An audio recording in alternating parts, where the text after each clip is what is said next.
Hello दोस्तों, a very warm welcome to my channel. और आज की इस वीडियो में हम लोग बात करने वाले हैं कि किस तरह से आप CA foundation, law and BCR की प्रिपरेशन कर सकते हैं। सो बिना किसी देरी के शुरू करते हैं। सबसे पहली बात हम लोग बात करेंगे बीसीआर के बारे में। बीसीआर के बारे में सबसे पहले इसलिए मैं करना चाहता हूँ क्योंकि इसको लोग बहुत अंडर एस्टिमेट करते हैं। कई बार मेरे फ्रेंड्स ऐसे थे जिनसे मेरी बात हुई कि तुम्हारी बीसीआर की प्रिपरेशन कैसे चल रही, तो वो लोग बोलते थे यार बीसीआर इंग्लिश तो अपन वैसे बहुत स्ट्रांग है यार, ज़्यादा कुछ अपन उसको पढ़ेंगे नहीं, एग्जाम में देख लेंगे एंड हो जाएगा, मतलब ऐसे कोई चिंता वाली बात नहीं। और ऐसे जैसे मेरे फ्रेंड्स थे ऐसे आप में से भी कई लोग होंगे जो बीसीआर को बहुत लाइटली लेते हैं। बट फ्रेंड्स, मैं आपको ये सजेस्ट करना चाहता हूँ कि बीसीआर एक बहुत ही अच्छा स्कोरिंग सब्जेक्ट है, उसे बहुत अच्छे से फोकस्ड होकर प्रिपरेशन करना चाहिए, ताकि जिस तरह से हम लोग लॉ में बहुत बार कंफ्यूज रहते हैं कि मुझे चीज़ें याद हुई कि नहीं हुई, क्या मुझे उसमें अच्छा स्कोर आएगा कि नहीं आएगा। एक आपके पास गारंटी रहेगी, एक अश्योरिटी रहेगी कि आप बीसीआर में बहुत अच्छा स्कोर कर सकते हैं एंड लॉ के साथ वो एग्रीगेट में कंपनसेट होके बहुत अच्छा एग्जामिनेशन से ऊपर स्कोर लेके आ सकते हैं। ये चीज को आप ध्यान रखिएगा एंड बीसीआर को इसलिए मैंने फर्स्ट प्रायोरिटी में रखा है। तो चलिए हम लोग स्टार्ट करते हैं। सबसे पहली बात मैं बात करना चाहता हूँ चैप्टर नंबर 1 जो कि कम्युनिकेशन है। वो एक 10 मार्क्स का चैप्टर है, इंक्लूडिंग ऑप्शंस उसमें आते हैं। ऑप्शंस के साथ वो 10 मार्क्स का एक चैप्टर है जो कि बहुत ही ईजी है। बुक्स के क्वेश्चंस बहुत अच्छे से करना है, डेफिनेशन जो चीजें हैं बहुत अच्छे से याद करना है। बहुत ईजी सा और छोटा सा चैप्टर है जो आपको ईजिली आपको 10 मार्क्स दे सकता है। उस चैप्टर को बहुत अच्छे से स्ट्रांगली प्रिपेयर करना है।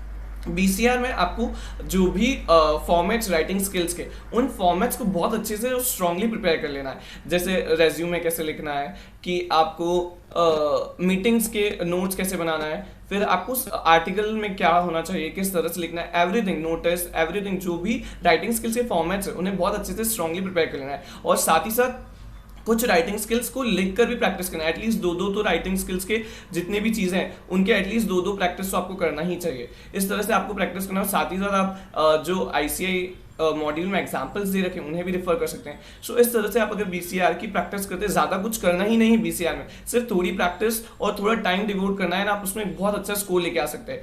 और carry on the cake in BCR वो है अनसीन पैसेज, जो कि आपको एक बहुत अच्छा स्कोर करने के लिए हेल्प कर सकता है। अनसीन पैसेज को मैंने जो अब मैं बता रहा हूँ कि मैंने बीसीआर को पेपर में कैसे अटेम्प्ट करा था एग्जाम्स में। मैंने क्या करा था कि जो मेरा फर्स्ट 1 आवर था एंड 15 मिनट्स ये पूरा डिवोट कर दिया था बीसीआर के लिए, एंड लास्ट के जो 2 आवर्स थे वो लॉ के लिए करा था। अब कई बार ऐसा भी होता है कि बोलते हैं कि सबसे पहले लॉ पेपर अटेम्प्ट करना चाहिए, फिर बीसीआर अटेम्प्ट करना चाहिए, सीरीज में पेपर सॉल्व करना चाहिए। तो ये सब आपके व्यू पॉइंट्स हो सकते हैं, बट ऐसा कुछ भी नहीं होता है। अल्टीमेटली एग्जामिनर को तो जो लिखा हुआ है वो उससे मतलब है, ना कि आप लॉ पहले अटेम्प्ट कर रहे हैं कि बीसीआर पहले अटेम्प्ट कर रहे हैं। आपका बस कंटेंट सही होना चाहिए। ये जो है बहुत बार क्वेश्चन मुझे भी डाउट था कि क्या करना चाहिए, पहले लॉ अटेम्प्ट करूं कि बीसीआर, बट मैंने पहले देखा कि बीसीआर छोटा होता है एंड स्कोरिंग होता है। अगर मैं 40 में से 30 मार्क्स भी लेके आता हूँ और लॉ को फिर बाद में करता हूँ, एटलीस्ट मैं पास होने के तो चांसेस मेरे बढ़ जाएंगे, क्योंकि पास होने के लिए अल्टीमेटली 40 मार्क्स चाहिए रहते हैं। इसीलिए मैंने सबसे पहले क्या अटेम्प्ट करा था, बीसीआर अटेम्प्ट करा था।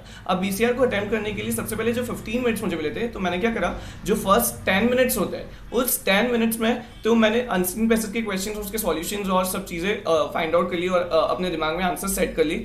फिर उसके बाद मैंने 5 मिनट जो बचे थे उसमें लॉ का क्वेश्चन नंबर 1 नहीं पढ़ा, क्योंकि क्वेश्चन नंबर 1 तो कंपलसरी वो करना है, तो उसको पढ़ना नहीं।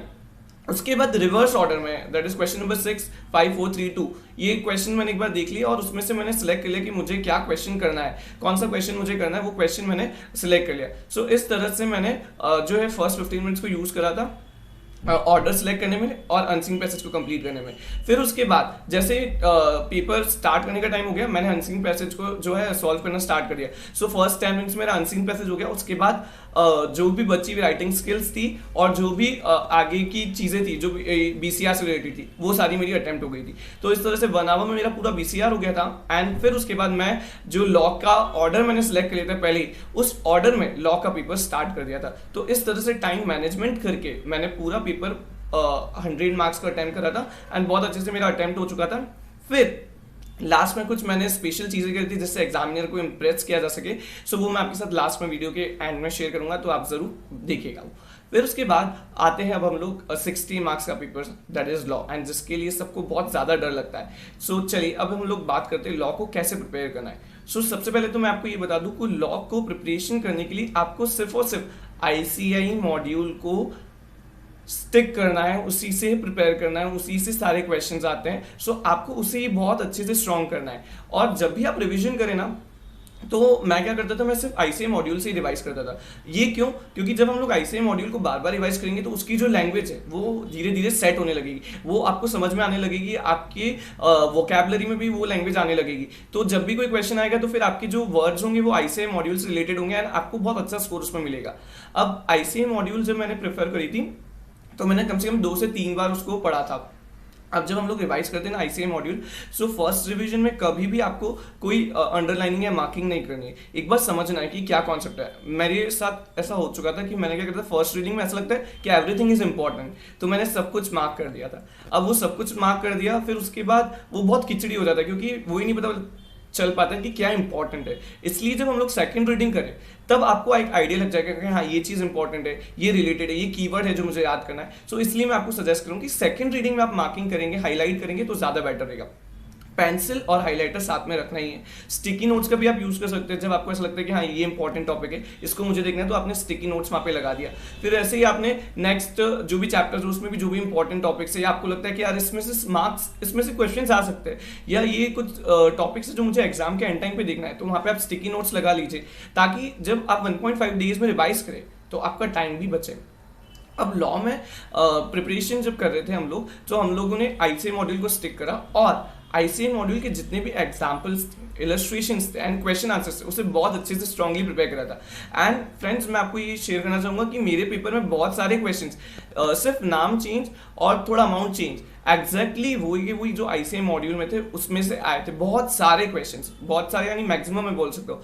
सो इसीलिए मैं आपको बार बार इंसिस्ट कर रहा हूँ कि आईसीए मॉड्यूल पे इसलिए आपको स्टिक करना है। सेम वैसे के वैसे क्वेश्चंस मैंने देखे थे एंड जब बार बार प्रैक्टिस करी थी तो क्वेश्चन स्ट्रॉन्ग हो चुके थे। सो वो लैंग्वेज आने लगी थी एंड बहुत अच्छा सा मेरा आंसर लिखा था।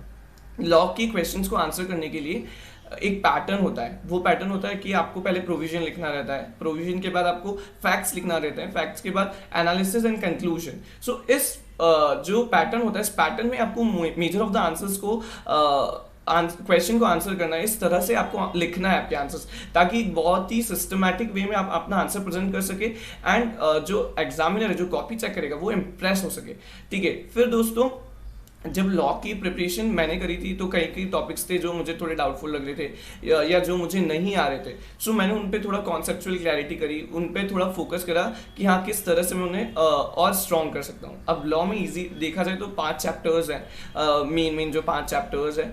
अब वो 5 चैप्टर्स को आप एबीसी कैटेगरीज इनिशियल स्टेजेस पे यूज करके पढ़ सकते हैं, बट मैंने पर्सनली कोई एबीसी कैटेगरी लॉ के लिए नहीं यूज करी थी। मैंने सारे पांचों के पांचों चैप्टर्स बहुत अच्छे से करे थे एंड आपको भी मैं ये रिकमेंड करूंगा कि आपको पांचों के पांचों चैप्टर्स बहुत अच्छे से करना है। अब अगला जो सजेशन मैं आपके देना चाहता हूँ, आप चाहें तो लॉ में स्कैनर को यूज कर सकते हैं, वो बहुत हेल्पफुल हो सकता है। मैंने पर्सनली यूज करी थी स्कैनर एंड स्कैनर में मैंने क्या करा था कि वो देखा कि जो क्वेश्चंस बार बार रिपीटेटिवली पूछे जा रहे हैं, जिनमें से क्वेश्चंस बार बार आ रहे हैं, सो वो क्वेश्चंस को मैंने अच्छे से प्रिपेयर कर लिया था। क्योंकि अगर एग्जाम में वही क्वेश्चन वापस आता है तो मेरे पास एक स्ट्रॉन्ग लैंग्वेज होगी उसको लिखने के लिए और स्ट्रॉन्ग तरीके से मैं उसको प्रेजेंट कर सकता हूँ। सो इसीलिए मैंने स्कैनर्स में से ये छाट लिया था कि जो भी इंपॉर्टेंट क्वेश्चंस हैं जो बार बार रिपीटेटिवली पूछे जा रहे हैं उन्हें बहुत अच्छे से स्ट्रॉन्ग कर लिया था। फिर लॉ के लिए मैंने एक जो क्वेश्चन था वो मेरे मन में बार बार था और मैंने बहुत सारे टीचर्स जो मेरे थे उनसे कंसल्ट करा था और सीनियर से भी कंसल्ट करा था कि ये करना चाहिए कि नहीं। और वो क्वेश्चन था, और आपको भी वो क्वेश्चन होगा कि सेक्शन नंबर याद करना है या नहीं। तो पर्सनली मैंने तो सेक्शन नंबर्स पे इतना फोकस नहीं करा था, क्योंकि अगर उसमें ऐसा था कि या तो फायदा या नुकसान, अगर आप सेक्शन नंबर ही गलत लिख देते हो तो एग्जामिनर आपका पूरा क्वेश्चन भले आपने सही लिखा हो वो पूरा गलत कर देगा। सो इतनी बड़ी रिस्क मैं नहीं ले सकता था। तो जो भी क्वेश्चन मुझे जो भी टॉपिक्स मुझे स्ट्रॉन्ग थे या जो टॉपिक्स मुझे अच्छे से आते थे, जिनके सेक्शन नंबर मुझे इजीली याद हो गए थे, वो मैंने अच्छे से स्ट्रांगली याद रखे थे। और बाकी ऐसा कोई प्रेशर नहीं दिया था मेरे ऊपर कि मुझे सारे जो सेक्शंस है वो याद करना है। हाँ, अगर आप याद करते हैं और आप अगर सही से लिख पाते हैं एग्जाम में तो बिल्कुल लिखना चाहिए, उससे एग्जामिनर पे एक बहुत अलग इफेक्ट पड़ेगा। तो ये चीज को आपको ध्यान रखना है। फिर उसके बाद जो लॉ है, लॉ में बहुत बार ऐसा होता है कि आप बहुत डिफरेंट डिफरेंट मटेरियल्स, बहुत डिफरेंट डिफरेंट चीज़ों को यूज़ करते हैं, तो वो इनिशियल स्टेजेस पे आपके कॉन्सेप्ट्स तो क्लियर कर देगी, बट जब लैंग्वेज की बात आएगी तो लैंग्वेज वो आईसीए की लैंग्वेज नहीं आ पाती है, क्योंकि बहुत सारी कोचिंग इंस्टीट्यूट्स बहुत ईजी लैंग्वेज में प्रेजेंट करती है चीज़ों को ताकि स्टूडेंट्स को ईजिली समझ में आ जाए। बट जो एग्जामिनर कॉपी चेक करता है वो तो ये चाहता है कि उसका सारा जो कंटेंट है वो आईसीए मॉड्यूल से मैच करे। इसलिए मैं आपको बार बार ये बोल रहा हूँ कि आपको आईसीए मॉड्यूल पे स्टिक करना है, आईसीए मॉड्यूल के अकॉर्डिंगली सारे आंसर्स लिखना है, तभी आप बहुत अच्छा स्कोर कर पाएंगे। और अब मैं आपको बता देता हूँ कि कुछ स्पेशल चीज़ें जो मैंने ध्यान रखी थी क्यूमुलेटिवली बीसीआर और लॉ के लिए, वो आपको भी याद रखनी, ध्यान रखनी, ताकि आप एक बहुत अच्छा स्कोर लेके आ सके। तो कम से कम आपको 3 से 4 पेपर लॉ के लिए लिखना ही है, क्योंकि लॉ एंड बीसीआर थोड़ा सा थ्योरेटिकल सब्जेक्ट होता है, इसमें लिखना ज़्यादा होता है, तो कई बार पेपर छूट जाता है, और वो छूटने का कारण ये होता है कि हमारी कोई प्रैक्टिस नहीं होती। इसीलिए मैं आपको सजेस्ट करूंगा कि आप 3 से 4 अगर पेपर लिखेंगे तो आपको पता चलेगा।